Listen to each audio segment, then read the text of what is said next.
Rubilux Paints. Best quality, best value for money. உங்கள் பேர் சொல்லும் பெயிண்ட் Rubilux Paints.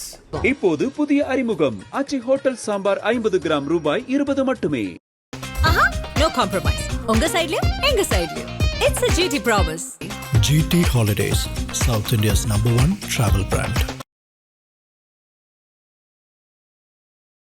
இப்போ இந்த எலெக்ஷனில் பார்த்தீங்கன்னா ஒரு 4 முனை போட்டின்னு சொல்லலாம். திமுக, அதிமுக, நாம் தமிழர், தாவேகா புதுசாக ஒரு நியூ ஜாயினி மாதிரி இணைஞ்சிருக்காங்க. ஸோ இப்போ இந்த 4 முனைக்குமே ஒரு போட்டி இருக்குமா? தன்னளவில் எல்லாருமே ஒரு தனி பலத்தோட வருவாங்களா? இல்லை சமீபத்தில் கட்சி ஆரம்பிச்சிருக்கக்கூடிய விஜய் அவர்கள் தாவேகா அவங்க போய் என்டிஏ கூட்டணியில் ஜாயின் பண்ணுவாரா? 2026 எலெக்ஷனை பொறுத்த வரைக்கும் திமுக கூட்டணி, அதிமுக கூட்டணி, நாம் தமிழர் இது 3 ஸ்டாண்டர்ட். தாவேக்கா தன் தலைமையிலான கூட்டணி ஒருவேளை அதிமுக பாஜக கூட்டணிக்குள்ள போவாங்களா? ஏன்னா நிறைய யூகங்கள் இருக்குது. நான் போவார் அப்படின்னு நான் நம்பலை. ஏன்னா எடப்பாடியவோ இல்லை பிஜேபியில் யாரையோ சிஎம் ஆக்க விஜய் வரல. இப்போ இந்த சின்ன சின்ன கட்சிகள் இருக்கு இல்லைங்களா, அந்த கட்சிகளுடைய பங்களிப்பு என்னவா இருக்கும்? இந்த கூட்டணி மத்தியில் அவங்களுடைய இம்பாக்ட் என்னவா இருக்கும்? அவங்களோட ஸ்டாண்ட் கடந்த ஒரு 5-6 வருஷத்துக்கு மேலே ஒரே ஸ்டாண்டில் தான் இருக்குது. ஸோ அவங்க எந்த கூட்டணியில் இருந்தாங்களோ அதே கூட்டணியில் தொடர்வாங்க அப்படிங்கிறது தான் என்னோட கணிப்பு. ஸோ தாவேக்கா உள்ளே வந்திருக்கிறதால தாவேக்காவை பேஸ் பண்ணி டிமாண்டை கிரியேட் பண்ணுவாங்க. இந்த தேர்தலில் பாஜகவுடைய திட்டங்கள், ஏன்னா ஒரு தேர்தலுக்கும் அவங்க ஒரு பர்சன்டேஜ் இன்க்ரீஸ் காமிச்சிட்டே இருக்காங்க. அது 1% 2% அளவில் இருந்தால் கூட ஒரு நல்ல க்ரோத்தை காமிக்கிறாங்க. இந்த எலெக்ஷனில் அவங்களுடைய பிளான் என்ன? பாஜகவுக்கும் சரி தாவேக்காவுக்கும் சரி அவங்களோட பிளான் டிஎம்கேவை அழிக்கிறது கிடையாது. ஏடிஎம்கே பிளேஸை ரீப்ளேஸ் பண்ணுறதா. சீமானுடைய நாம் தமிழர் கட்சி இந்த தடவை யாருடைய ஓட்டை அதிகமாக பிரிக்கக்கூடும்? இந்த முறை திராவிட கட்சிகளே வேண்டான்னு நினைக்கிற ஓட் பேங்க் தான் சீமானுக்கு. பட் அவரோட ஓட் பேங்கை தாவேக்கா கொஞ்சம் சப்ரஸ் பண்ண வாய்ப்பு இருக்குது. 2026 சட்டப்பேரவை தேர்தலில் இந்த கூட்டணி ஆட்சி அப்படிங்கிற ஒரு விஷயம் அமையுமா? ஏன்னா விஜயும் அதை வலியுறுத்துறாரு. விஜய் திருமாவளவன் குரல் கொடுக்கும்போது விஜயும் அதை பற்றி பேசுகிறாரு. நாங்கள் ஆட்சிக்கு வந்தால் அதை கொண்டு வருவோம், அமல்படுத்துவோம் அப்படின்னு சொல்கிறாரு. அது ஒரு விசிகாக்கான ஒரு மறைமுக கூட்டணி அழைப்பாக கூட அது இருக்கலாம்னு வச்சுக்கோங்க. பட் இதை தொடர்ந்து ஒரு விவாதமாக கொண்டு வந்துட்டு இருக்காங்க. இந்த கோரிக்கை விசிகா ஆரம்பத்துலேருந்தே வச்சுருந்தாலும் இந்த எலெக்ஷனில் நாங்கள் அதை கண்டினியூ பண்ணல அப்படின்ட்டு திருமாவளவன் கிளாரிஃபை பண்ணிட்டார். காங்கிரஸ் இப்போ தான் டிமாண்ட் பண்ணுறாங்க. ஆனால் காங்கிரஸ்க்கு உண்மையிலேயே அப்படி ஒரு தாட் இருக்கா, இல்லை அந்த எலெக்ஷன் பேரத்துக்காக இதை பேசுகிறாங்களா அப்படிங்கிற ஒரு டவுட்டும் இருக்குது. ஆனால் ஒருவேளை எந்த கட்சிக்கும் மைனாரிட்டி இல்லை, இந்த மாதிரி சின்ன கட்சிகளோட ஆதரவு டெஃபினட்டாக தேவை அப்படின்னா ஆட்சியில் பங்கு அப்படிங்கிற கோரிக்கை மிக பெருசாக இருக்கும். ஆதன் நேயர்களுக்கு வணக்கம். 2026 எலெக்ஷன் சீக்கிரமாக வரப்போகுது. இந்த எலெக்ஷனில் சின்ன கட்சிகளுடைய பங்களிப்பு என்னவா இருக்கும் அப்படிங்கிறத பற்றி டிஸ்கஸ் பண்ணலாம் அப்படின்னு தோணுச்சு. So welcome back MS Viswanath. நான் சொன்ன மாதிரி 2026 அந்த எலெக்ஷனை பற்றி நிறைய பேசிக்கிட்டு இருக்கோம். இப்போ இந்த எலெக்ஷனில் பார்த்தீங்கன்னா ஒரு 4 முனை போட்டின்னு சொல்லலாம். திமுக, அதிமுக, நாம் தமிழர், தாவேகா புதுசாக ஒரு நியூ ஜாயினி மாதிரி இணைஞ்சிருக்காங்க. ஸோ இப்போ இந்த 4 முனைக்குமே ஒரு போட்டி இருக்குமா? தன்னளவில் எல்லாருமே ஒரு தனி பலத்தோட வருவாங்களா? இல்லை சமீபத்தில் கட்சி ஆரம்பிச்சிருக்கக்கூடிய விஜய் அவர்கள் தாவேகா அவங்க போய் என்டிஏ கூட்டணியில் ஜாயின் பண்ணுவாரா? ஏன்னா அவருக்கு அதிமுக கூட ஒரு சாஃப்ட் கார்னர் இருக்கிற மாதிரியான ஒரு பிம்பத்தை பார்க்க முடியுது. ஸோ மேபி கொஞ்சம் ஒரு சில மீட்டிங்ஸ்க்கு அப்புறம் கன்வின்ஸ் பண்ணப்பட்டாங்கன்னா என்டிஏ கூட்டணியில் அவர் போயிட்டு வராங்கிற ஒரு டவுட்டும் கூட இருக்குது. நீங்கள் எப்படி, என்ன உங்களுடைய அவதானிப்பு என்ன? 2026 எலெக்ஷனை பொறுத்த வரைக்கும் திமுக கூட்டணி, அதிமுக கூட்டணி, நாம் தமிழர் இது 3 ஸ்டாண்டர்ட் மும்முனை போட்டி. தாவேக்காவோட ஸ்டாண்ட் என்னவா இருக்கும் அப்படிங்கிறது. தாவேக்கா தன் தலைமையிலான கூட்டணி, ஏன்னா அவர் தான் முதலமைச்சர் வேட்பாளர்னு சொல்லிட்டாங்க. அப்படி ஒன்று அமைஞ்சா பெட்டர், அதை நோக்கி தான் போகிறாங்க. அப்படி இருந்துச்சு அப்படின்னா 4 முனை போட்டி. ஒருவேளை அதிமுக பாஜக கூட்டணிக்குள்ளே போவாங்களா? ஏன்னா நிறைய யூகங்கள் இருக்குது. நான் போவார் அப்படின்னு நான் நம்பலை. ஏன்னா எடப்பாடியவோ இல்லை பிஜேபியில் யாரையோ சிஎம் ஆக்க விஜய் வரல.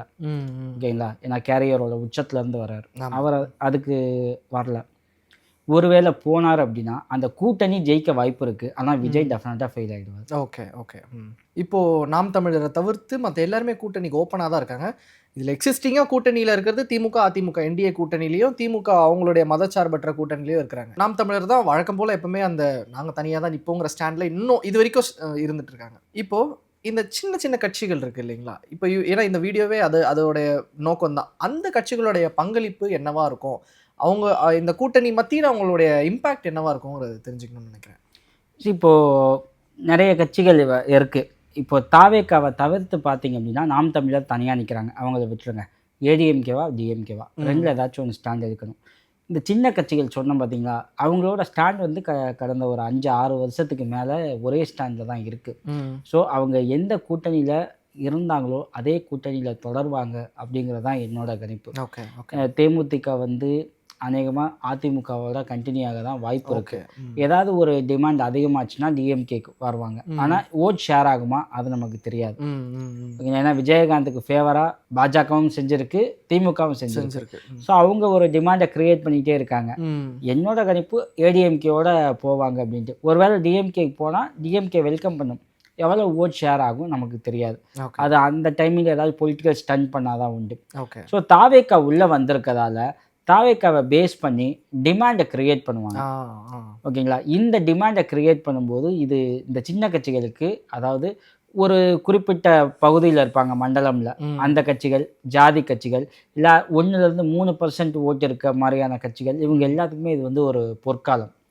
ஸோ இவங்க தான் வந்து யார் வந்து சிஎம் ஆகணும், எந்த கட்சி ஜெயிக்கணும்னு முடிவெடுக்கிற கிங் மேக்கராக இருப்பாங்கன்னு நினைக்கிறேன். ஓகே.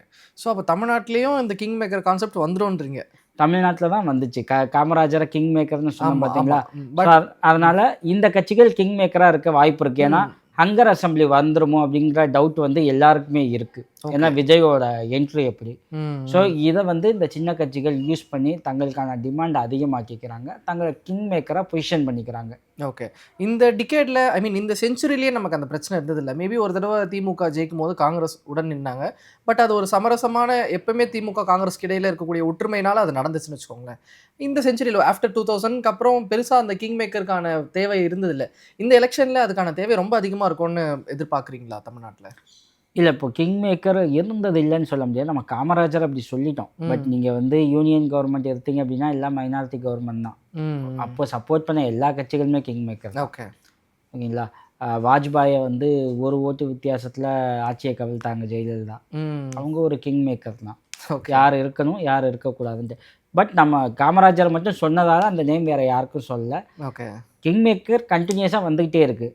அந்த வாய்ப்பு இப்போ இந்த எலெக்ஷனில் தமிழ்நாட்டை பொறுத்த வரைக்கும் ஸ்மால் பார்ட்டிஸ் கிட்டே இருக்குது. ஓகே 2026 சட்டப்பேரவை தேர்தலை பற்றி பேசும்போது நிறைய பொலிட்டிக்கல் அனலிஸ்ட் என்ன சொல்கிறாங்கன்னா, இதே ஆட்சி தான் கண்டினியூ ஆகும்.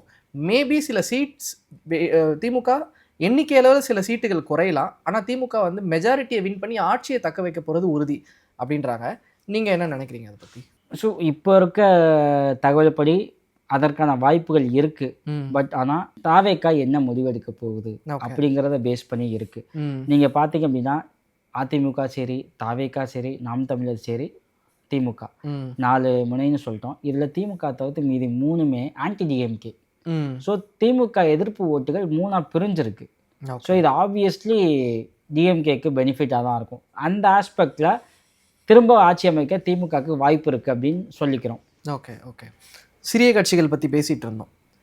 ஒரு டவுட் ஒன்று வருது. என்ன சிறிய கட்சிகள்னால் என்ன, யாரெல்லாம் சிறிய கட்சிகள்னு குறிப்பிடலாம் அப்படிங்கிற கேள்வி வருது. ஸோ இது ஒவ்வொருத்தரோட டிபெண்டன்சியை பொறுத்து. இப்போ நம்ம ஒரு கட்சியை சொல்லுவோம், நாங்கள் சிறிய கட்சி இல்லைன்னா அவங்க சொல்லுவாங்க. It's up to them.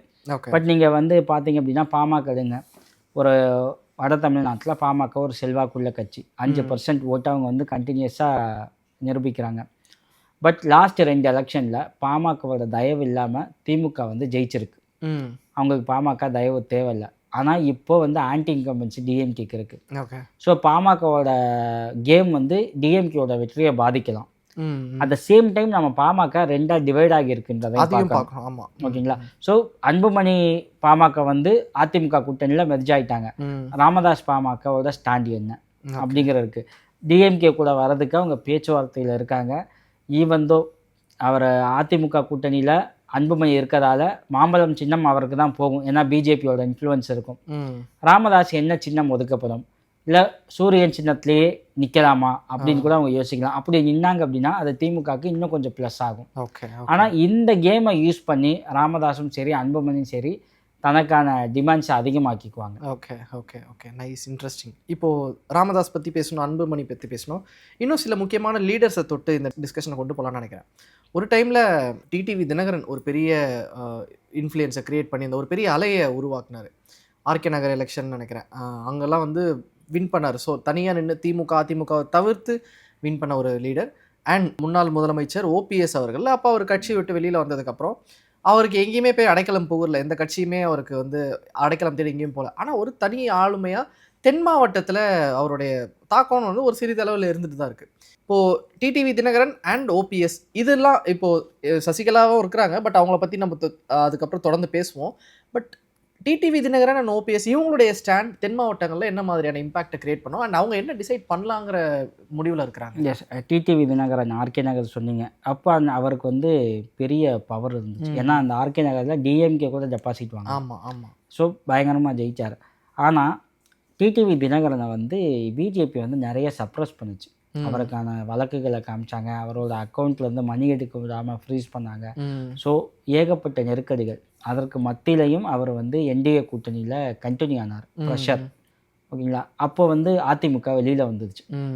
Edappadi Palaniswami BJP கூட்டணியில் இல்லைன்னு சொல்லிட்டு வெளியில் வந்துட்டார். ஸோ கண்டினியூ ஆனாங்க. இப்போது திரும்ப இவங்களோட ஸ்டாண்ட் என்னவா இருக்கும் அப்படின்னா, டிடிவியை கூட சேர்த்துக்க இபிஎஸ் ஓகே சொல்லுவார். ஏன்னா டிடிவி கிட்ட தனி கட்சி இருக்குது.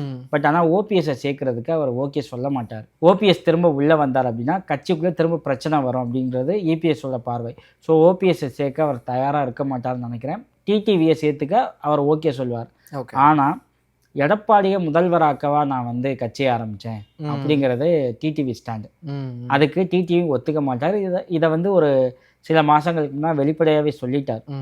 ஸோ அதனால் எடப்பாடி முதல்வர் கேண்டிடேட்டாக இருந்தார் அப்படின்னா அந்த கூட்டணிக்குள்ளே டிடிவி போக மாட்டார் அப்படின்ட்டு கணிக்கிறோம். ஓகே. ஸோ அது அவரை சமாதானப்படுத்த இப்போது அண்ணாமலை முதற்கொண்டு நிறைய பேர் முயற்சி பண்ணாலும் பிஜேபி எனக்கு ஏகப்பட்ட ப்ரெஷர் கொடுத்துச்சு. அதை மீறி நான் அந்த கூட்டணியில் இருந்தேன். இப்போ நீங்கள் இபிஎஸ் தான் சிஎம் கேண்டிடேட் நீங்கள் ஸ்டாண்ட் எடுத்தீங்கன்னா நான் ஏன் இருக்கணும்?